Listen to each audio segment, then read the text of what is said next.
Vries massively impressed when he hopped in at Williams in place of Alex Albon last year at Monza.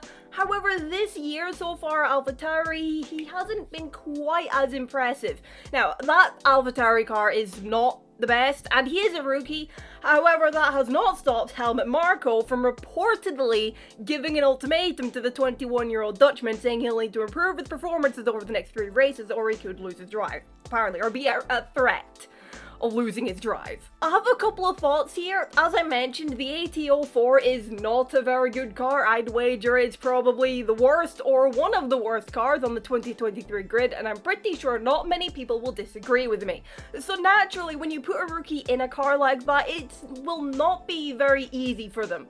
But I think we all had pretty high hopes for De Vries coming into this year. After his aforementioned Monza 2022 performance, he's a Formula E World Champion, he's an F2 champion, and so all of that combined with not knowing how Tsunoda would do this year, I think the expectations for Tsunoda were quite low this year.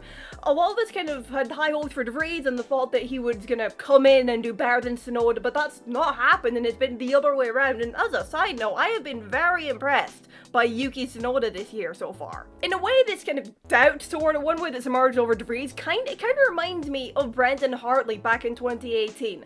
The New Zealander was brought in the latter races of 2017, and he remained with what was at the time Toro Rosso for 2018 alongside Gasly, but it wasn't long in the season before his position in the team and in F1 was being questioned, and Red Bull had apparently wanted to replace him mid-season with Lando Norris, who they were trying to nab. But McLaren and Norris said no, of course, and Hartley did stay the whole season, but he did not retain his seat for 2019. Not to mention that Hartley, when he was signed to Toro Rosso, he wasn't coming in from having been in the Red Bull Junior team directly at that time. Hartley used to be in the Red Bull Junior team, I know, but at the time of being signed to Toro Rosso, he was not, like De Vries was not. The driver De Vries could be replaced by if he's binned mid-season is rumoured to be Daniel Ricciardo, and he was reportedly at Faenza for a seat fitting, but I don't think that's here nor there really. Pretty sure I speak for Mistfog when I say I would love to see the Australian back on the F1 grid. However, Ricciardo has said that he has hopes to return to the grid with a top team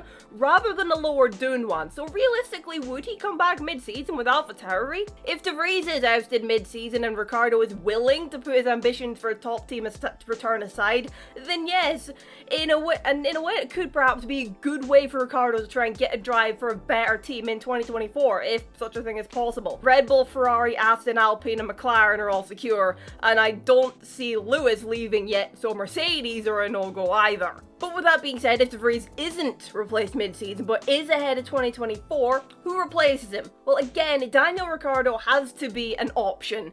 He's there in the Red Bull fold toward it one way, and he has a lot of F1 experience. It would be a smart move, but personally, I think Liam Lawson is more likely. Liam Lawson is currently competing over in Super Formula over in Japan, and he's currently 3rd in the standings after he won on his freaking debut, might I mention. Not to mention he also won on his DTM debut in 2021 and finished that championship in 2nd. He won on his F2 debut in 2021 as well and finished 3rd in F2 last year. He's a quick driver. And he has a super license, which is, you know, the thing you need in order to compete in F1. While it would not surprise me if De Vries is replaced mid-season, given how trigger-happy Red Bull higher-ups can be when it comes to a driver performing poorly, and he isn't a driver that's come from within Red Bull, he's come in from outside, I do not think he should be. I think they should give him the season. He should be given that chance of a full season to prove himself and show that he deserves to keep his seat and be there, and then if things still haven't improved come the end of the season or they're still not impressed with him, then replace him ahead of 2024, not in mid-2023. It's a bit too soon to be judging, if you ask me, and you know, even though Barcelona, that'll be round 8 of the season, just to give him the season. Don't make decisions over the next 3 races of whether his seat could be at risk, for God's sake. Just give him a bit of time, give him the season, then make a decision. I mean, it's not like replacing De Vries is going to magically fix everything in AlphaTauri. Do you think Nyck de Vries will lose his seat in mid-season or ahead of 2024? Or do you think he'll be fine? What do you think the chances are of Ricciardo replacing him? Or do you think Liam Lawson could be in with a shout? Let me know your thoughts down in the comments below. Drop a like if you enjoyed the video. Subscribe if you're new. Thank you all so much for watching, and I will see you in the next one. Bye-bye.